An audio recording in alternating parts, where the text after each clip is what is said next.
महत्वपूर्ण समाचार पर नजर करिए तो अमदावादની 7th डे स्कूल સામે ફરિયાદ નોંધાશે। અમદાવાદ ક્રાઇમ બ્રાન્ચે 7th ડે સ્કૂલ સામે ફરિયાદ નોંધવા માટેની કાર્યવાહી શરૂ કરી છે। કોર્ટમાંથી ફરિયાદ માટે મંજૂરી લેવાની કાર્યવાહી ક્રાઇમ બ્રાન્ચે શરૂ કરી છે।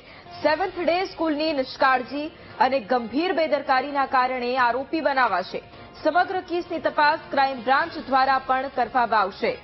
તો અમદાવાદની 7th ડે સ્કૂલ કે જ્યાં ધોરણ 10ના વિદ્યાર્થીએ અન્ય વિદ્યાર્થીને ચપ્પુના ઘા ઝીકી અને હત્યા નિપજાવી હતી એ બાદ હવે કાર્યવાહી કરાશે।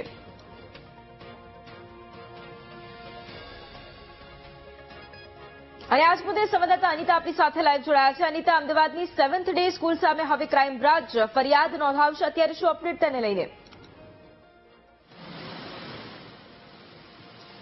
જે ખાસ તો જે પ્રકારે 7 ડે સ્કૂલની અંદર જે ધોરણ 10નો વિદ્યાર્થી જે નયનની હત્યા કરવામાં આવી હતી, આ કેસની ક્રાઇમ બ્રાન્ચને તપાસ સોંપાયા બાદ જ્યારે ક્રાઇમ બ્રાન્ચની ટીમે તપાસ જ્યારે શરૂ કરી હતી, દરમિયાન સ્કૂલની ગંભીર બેદરકારી અને નિષ્કાળજી તપાસમાં ખુલીને સામે આવી હતી।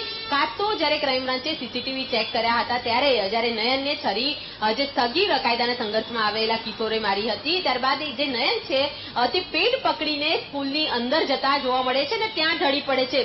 સિક્યોરિટી ગાર્ડ અને સાથે સ્કૂલનો સ્ટાફ તમામ લોકો ત્યાં હાજર હતા, તેમ છતાં બી કોઈએ નયનની મદદ કરી ન હતી અને તે ઢળી પડેલો હતો, છતાં બી ના 108ને બોલાવી હતી, ના તો પોતાની કોઈ ગાડી કે કોઈ વ્યવસ્થા કરીને જે બાળક જે છે તેને હોસ્પિટલ મોકલવામાં આવ્યું હતું। આ જે ગંભીર બેદરકારીને લઈને હાલ તો ક્રાઇમ બ્રાન્ચની ટીમ સ્કૂલ વિરુદ્ધ કાયદેસરના પગલાં ભરવા અને ફરિયાદ નોંધવા માટે કોર્ટની મંજૂરી મેળવવા માટે ગઈ છે।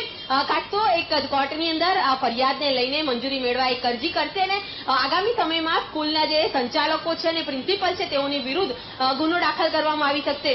સૌથી મહત્વની બાબત એ સામે આવી હતી કે ઘણા ગંભીર આક્ષેપો એ પણ થઈ રહ્યા હતા કે જ્યારે નયનની હત્યા થઈ હતી એ દરમિયાન સ્કૂલ સંચાલકો કે શિક્ષક કે પ્રિન્સિપલ દ્વારા તેની મદદ તો કરવામાં આવી ન હતી, સિક્યોરિટી પણ મદદ કરી ન હતી, પરંતુ જે પુરાવા છે તેનો નાશ કરવાનો પ્રયત્ન કર્યો હતો અને પાણીથી ટેન્કરથી ધોઈ નાખ્યું હતું, પરંતુ જ્યારે તપાસ કરવામાં આવી ત્યારે એવી કોઈ હકીકત સામે આવી ન હતી, પરંતુ જે બેદરકારી અને નિષ્કાળજી સીસીટીવી પરથી સ્પષ્ટ થઈ રહી હતી કે તેમણે નયનની કોઈ પણ પ્રકારની મદદ નહીં કરતા, જે ખાસ તો જ્યારે બ્લડ લોસ થઈ જતા આજે નયનની જે મોત થઈ છે તેની કારણ જે છે સ્કૂલની બેદરકારી હોવાનું સામે આવતા હાલ તો ક્રાઇમ બ્રાન્ચ સ્કૂલ વિરુદ્ધ ફરિયાદ દાખલ કરવા માટેની દિશામાં કોર્ટની મંજૂરી મેળવીને કાર્યવાહી હાથ ધરી છે।